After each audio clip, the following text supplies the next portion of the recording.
The wall's damaged? The fence. So we lost our luggage. The ceiling is now leaking.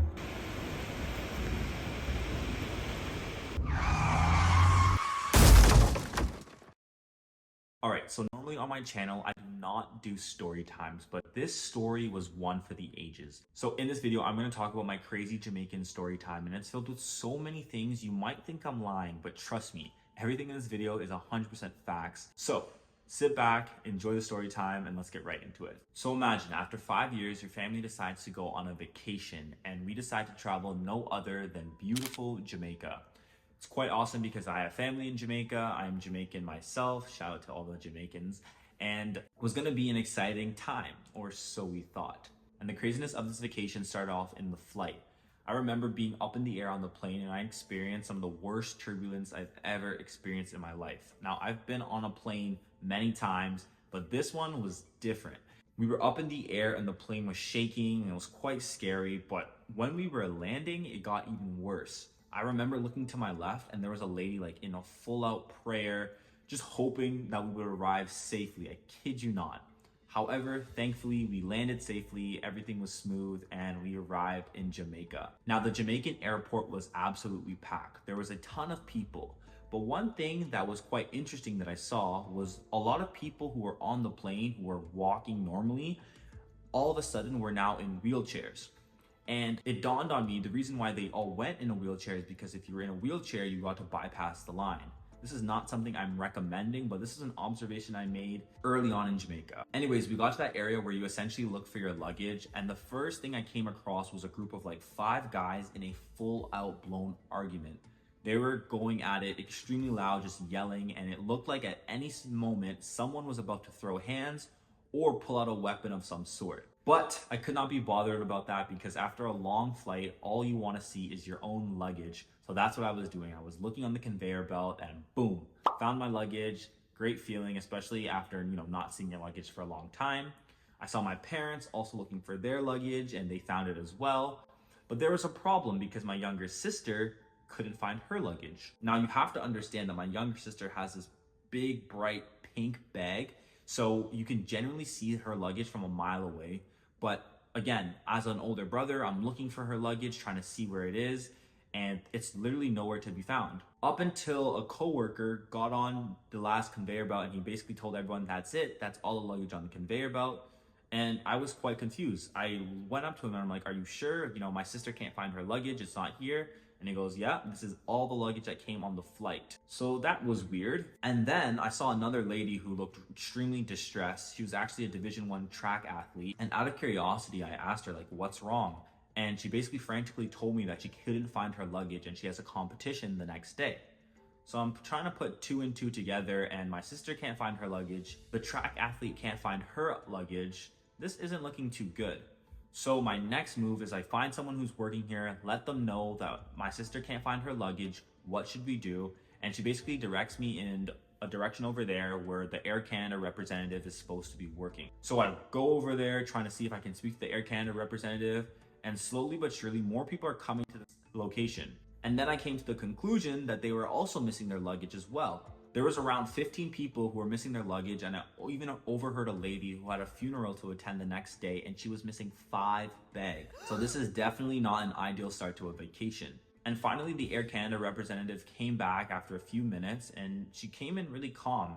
She said in a thick Jamaican accent, if you're missing your luggage, you're gonna have to fill out this form and your luggage should arrive to you in 3 to 5 days. Now, hold on.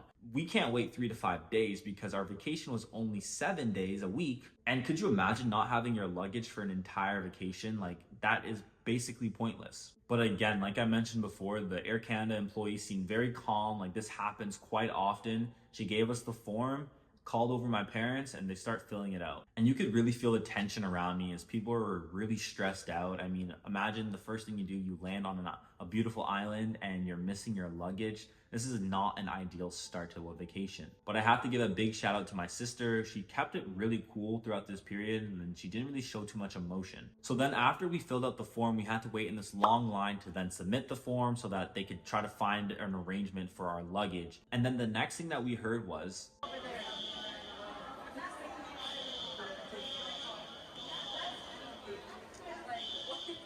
Yes, so a fire alarm just started going off.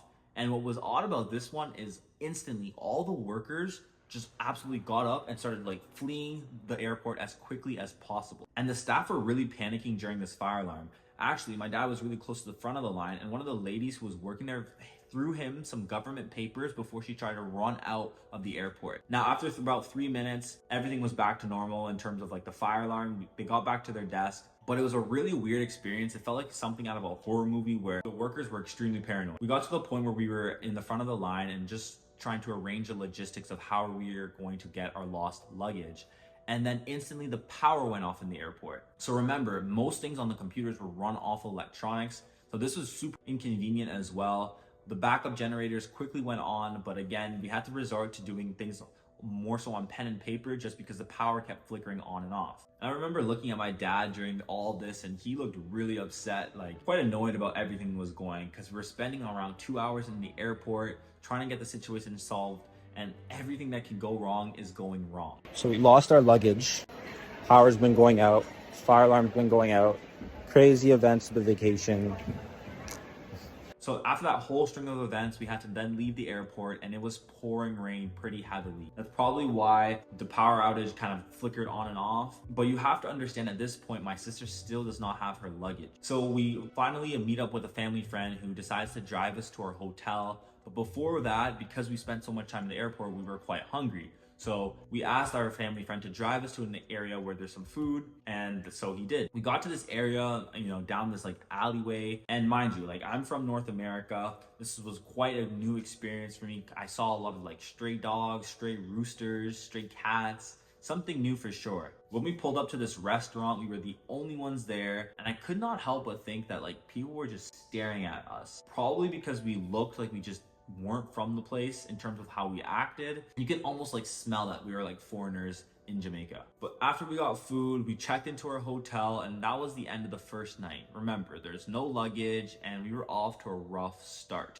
But the story gets even more interesting, because the following day when we woke up, it was a big day. This was a day where we were actually supposed to go about an hour and a half away into another city to check into our resort and really start our vacation. But again, my sister doesn't have her bags. So my mom has this idea that we should go to the airport, see if the same flight came in, and potentially dropped off my sister's luggage. And we really wanted to get my sister's luggage today specifically because, again, where our resort was, it was much further from the airport. So our chances of getting this luggage on the vacation were looking slim to none if we didn't pick it up today. So frantically, my sister and my mom are tracking the flight to see when it comes in to Jamaica from Canada, and we head straight to the back to the airport. Get to the airport, and we're just doing a lot of waiting. We're waiting for the flight to arrive, and we're waiting for the bags to get sorted. Now, one thing about me, I personally do not like to sit on the sidelines and wait. I'm someone who likes to take action. So we started asking around and asking questions. I remember my mom, she went to one lady. This lady told her to go there to see this lady.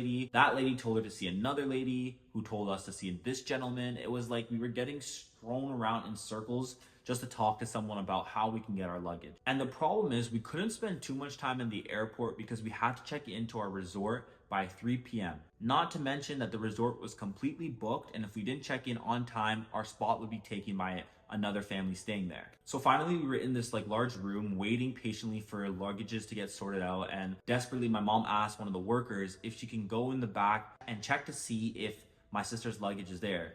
She showed a picture of what my sister's luggage looked like on Google, and she asked the lady to go check. 3 or 4 minutes later, the lady comes back with a very disappointed look on her face. Basically tells my mom that she did not see a single luggage that looked like the one that my mom had showed her. And instantly I just saw the look on my mom's face, and she was extremely disappointed. And honestly, as a son, like there was really nothing I could do. I felt super bad. Also annoyed that, my sister's luggage was apparently not there. And this was really starting to put a true damper on our vacation. About a few minutes later, another gentleman saw that my mom was upset. He was actually working there. He basically asked my mom, hey, like, what's going on? Why do you seem so sad? And my mom basically told him that we were missing my sister's luggage. She basically described the luggage to him and asked him if he could check to see maybe if he can see something. Now, I think this guy had a crush on my mom because he was super eager to do it, but at this point, who cares? He was gonna go check. About 3 minutes later, he comes back with a big smile on his face and says, yeah, the luggage is there. The luggage is there. And instantly my mom's mood goes a 180. She's smiling, she's happy, but I'm not so convinced. I mean, a few minutes ago, one of the other workers said the luggage wasn't there. So how is this guy now telling us that the luggage is there? I'm asking my mom, like, you know, what did you tell the lady for her to say that the luggage isn't there, but this gentleman is saying that the luggage is there? And my mom basically told me that she showed a picture of the luggage from the internet, but she used a purple bag instead of a pink bag. Bruh. So of course, the lady's not gonna find a purple bag because my sister's bag is pink. I'm not sure why my mom did that, but we got some good news. Apparently the luggage is there. Now you might be wondering, okay, why didn't we just go inside the airport, go through all the luggages and then try to pick out ours and kind of leave? But trust me, especially in the Jamaican airport, it was heavily regulated. I actually thought about doing that, but there was a lot of security blocking off the entranceway to get to your luggage. And at one point, I'm not gonna lie, I was thinking of literally doing a run for it, grabbing it, and then seeing if it's there, but I knew to be a little bit smarter than that because I was not trying to get in trouble with the Jamaican law enforcement. So I did the next thing I thought would be really smart. I pulled out my phone and I started recording to see if I can find the luggage in the airport. And instantly, one of the security guards, she was a lady, she was very firm, and she was like, "Hey, put your camera away." Like, she's like yelling at me in Jamaican, and I'm like, let me just play dumb. Let me put my camera away. I was just trying anything at this point to get the luggage. But back to where we were, a few minutes later, the lady actually then rolls out the pink luggage and we were extremely ecstatic. My sister's luggage is there and this is finally looking like a positive to this vacation. After the lady clears out the luggage, we finally get my sister's luggage. And what was quite funny is, remember that track athlete that I was talking about earlier? Well, her coach had came in, he was missing his luggage as well. He picked up the luggage of his athlete as well as his, and everyone was in good spirits. But remember, it was currently around 2 p.m. and we had to check into our resort by 3 p.m. But to make matters even more complicated, the distance from the airport all the way to our resort was around 1.5 hours. So we literally had to step on it. Luckily, our driver basically told us that he could take us up through the mountains, which might be a shortcut to help us reduce and save time.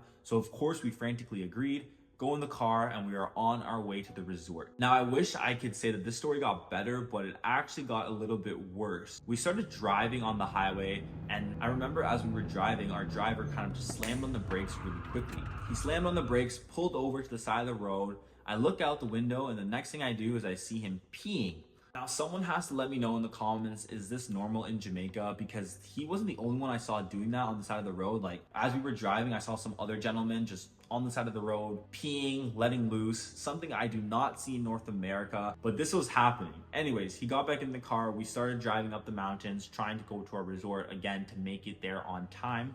And then this is when things got even more interesting. We experienced some of the worst fog I've ever seen in my life. The fog was so bad that you could not see what was in front of you nor what was behind you. So I want you to imagine that you're on a highway, cars are going extremely fast, and you can't even see who's around you. I mean, this was extremely dangerous and we were literally on pins and needles trying to make sure we were okay. I'll insert a clip of some of the fog.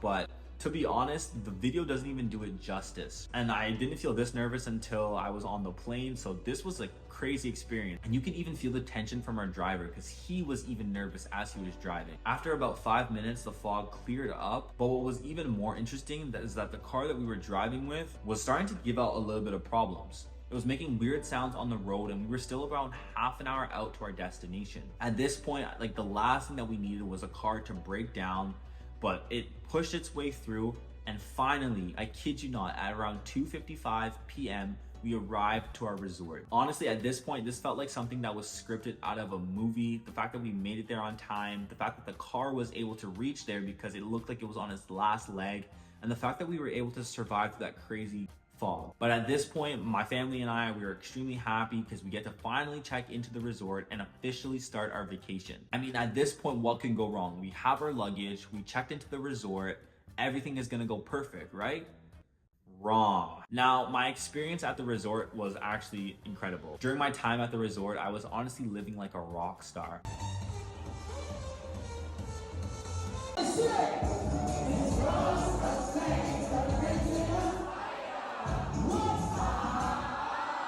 I was basically staying up all the way till 2 a.m. just enjoying all the resort festivities, and then I was waking up at like 6 a.m. to go to the gym. This is not something I recommend, but as I was on vacation, I really wanted to make the most of all the experiences. so I justified it. From the food to the people to the resort, it was honestly such an amazing experience. I really enjoyed it. So up to the final days of our vacation, I came across this lady who I saw a few times on the vacation. She was from the UK, and she basically asked me when am I planning to leave, because she was telling me how her flight was canceled. Now I forgot to mention that there was a few chatter around the resort, especially as we were leaving, that a hurricane was coming and this could be potentially damping on our trip. But honestly, I wasn't paying any mind to that because I wasn't really thinking about a hurricane. It wasn't until the lady told me that her flight was canceled from the UK and she couldn't go home that I was a little bit worried, because we were supposed to leave on the same day. So the current day when she was telling me this was on Tuesday, and her flight was on Wednesday, but now it was canceled. She even told me to go ask my parents to see if the flight had been canceled, because most flights from Jamaica weren't leaving.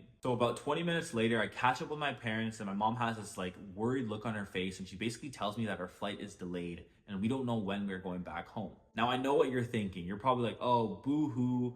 You don't know when your flight's going back home. You get to stay a few more days in Jamaica at the resort. Why are you complaining? But mentally, when you're ready to go home on a vacation, that's what you want to do. And on top of that, I had work obligations, meetings, as well as my families as well. And not knowing when you were scheduled to go back home is quite a nerve-wracking experience. Also, to make matters worse, the island of Jamaica declared the Wednesday a day where everyone had to basically stay in.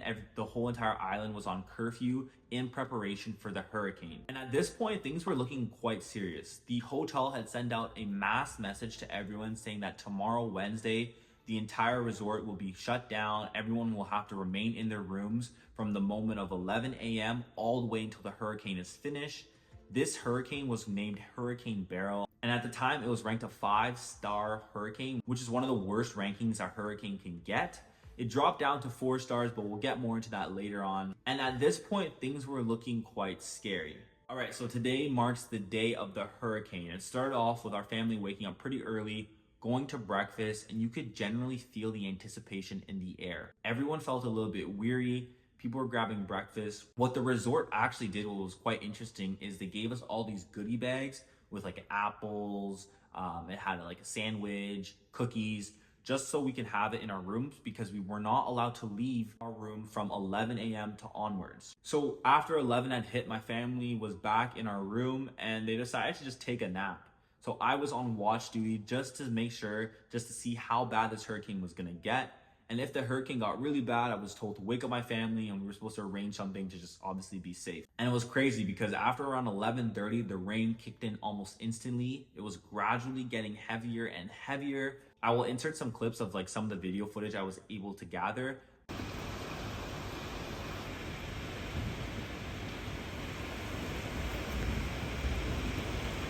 But you have to keep in mind that we were advised to stay far away from the windows, and my mom didn't want me to get hurt, so I took the footage that I could, but I also had to make sure I was safe. And throughout this period when my family was sleeping, I was basically editing some videos that I'm uploading on TikTok, Instagram. Oh, also, by the way, if you're not following me on these platforms, I've been dropping daily content there. Follow me on Instagram as well as TikTok. And I was responding to emails as well. And then sooner than later, stuff started to pick up. I heard things hitting the window quite loud. The rain got even heavier, and the Wi-Fi was flickering on and off.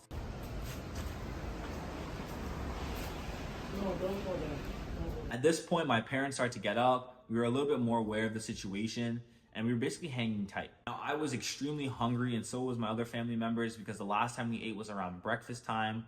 Thankfully, the resort staff was actually coming around to every single room in the hotel to give us all meals. It was like rice and peas, jerk chicken, and honestly, it was probably one of the best meals I had. Maybe because I was extremely hungry, or I hadn't seen food in a long time, but it was quite delicious. Now, the rain continued, and you have to keep in mind that we were on the 5th floor, and some of the water from our balcony started to leak into our room. So we had to put towels all underneath our room.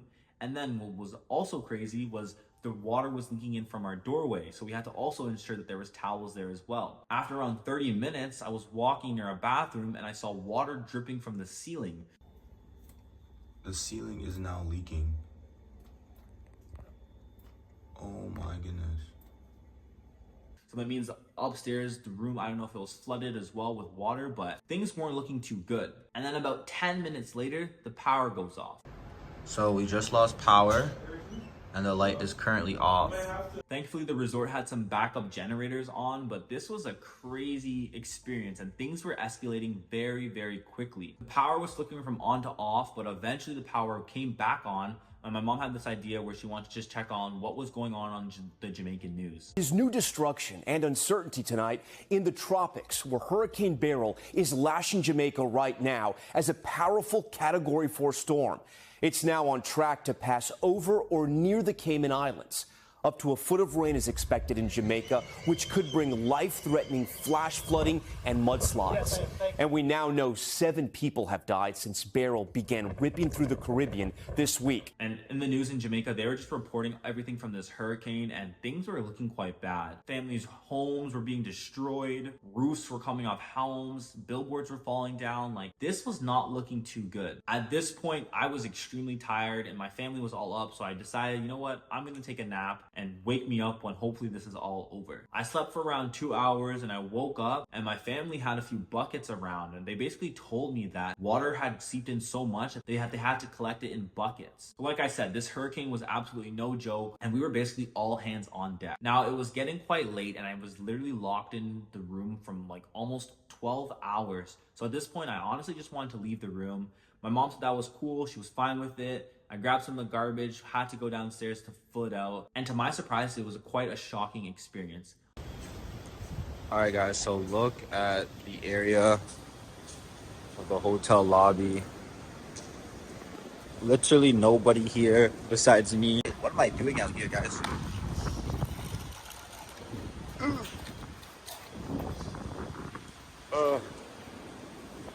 All right, I was told to go here, throw out my garbage. I did. Okay, so basically, I just dropped off my garbage. I'm gonna have to go back upstairs.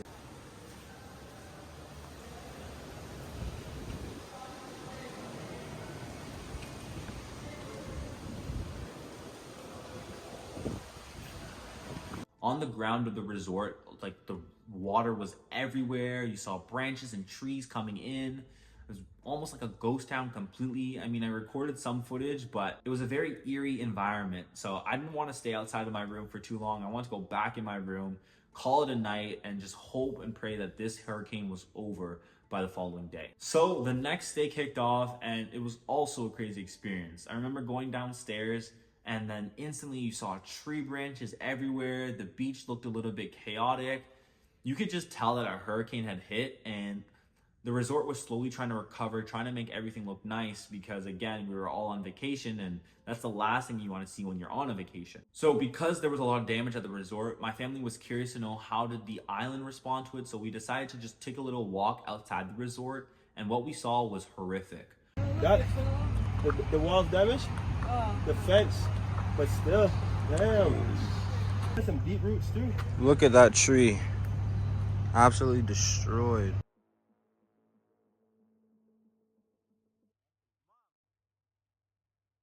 Ooh, look at that. I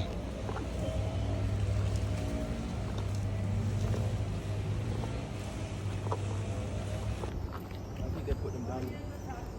Massive trees were falling over. A bunch of billboard signs had fallen down. It was a quite crazy experience. And it was quite shocking to see how much damage a hurricane can cause. I have to give massive credits to the resort team because they basically cleaned up the entire area just in time.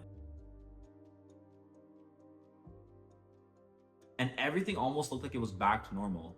Slowly and surely, they were putting on back events, food was coming on. And although this was not a reality for the entire island, because I think around 80% of the island had lost power, the resort was slowly looking back to life. Also, we got an update that our flight was supposed to be scheduled for Friday, but it was subject to change. And we overheard that because of all the damage from the hurricane, a lot of people were struggling to leave the island. We were really worried to know if we were even gonna get back home for Friday. So then Friday came along and we finally left the island. And boy, oh boy, oh boy, that was one of the craziest vacations I've ever experienced. Now, I just want to emphasize that number one, I'm extremely grateful to have the privilege to be able to leave the country, travel, and quite frankly, although this vacation was absolutely crazy, I had a lot of positive memories and I'm really grateful for this experience. In fact, I actually vlogged the entire vacation, so once that video drops, if you're interested, you can check it out over here. But that wraps up today's video. I hope you all enjoyed. Make sure to like, comment, and subscribe so this video can get pushed out to more people. Thank you for all the support thus far. And you know what I always say, make sure to always believe that you will achieve. My name is Miles and I am signing off.